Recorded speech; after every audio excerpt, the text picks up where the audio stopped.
to talk a little bit about what does intimacy mean anyway.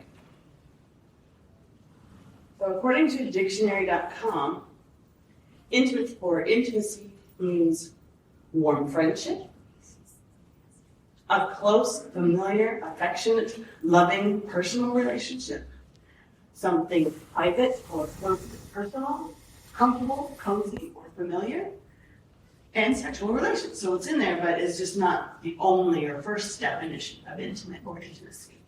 Intimacy means closeness and connection. So in other words, we can be intimate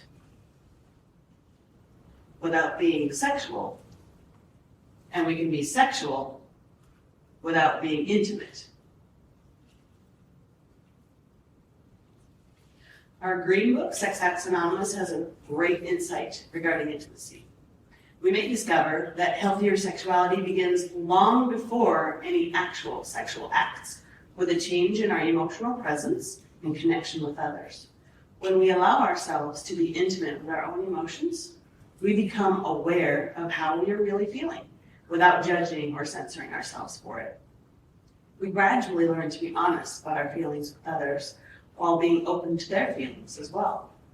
In the process, we learn to express our affection rather than seek power and control. To be intimate is to let go of control and begin to have trust in another person, trust in ourselves, and faith in a higher power. So again, acting in means doing things to avoid or block intimacy or closeness and connection with, in sexual, emotional, or spiritual ways with others, ourselves, or with our higher power. Some examples might be fault-finding, stepping in feelings, workaholism.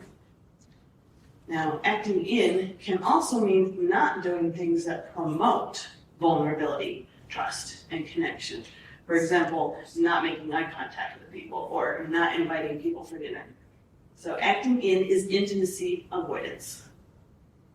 And we can think of acting out and acting in as opposite ends of the same spectrum of behavior, because acting out behaviors don't really promote closeness and connection either. Now, if we take this horizontal spectrum or continuum and turn it vertically, we can see how it compares to the image of the iceberg, with the top part representing acting out behaviors and the submerged part representing acting in. But as you can see, it is all part of the same iceberg.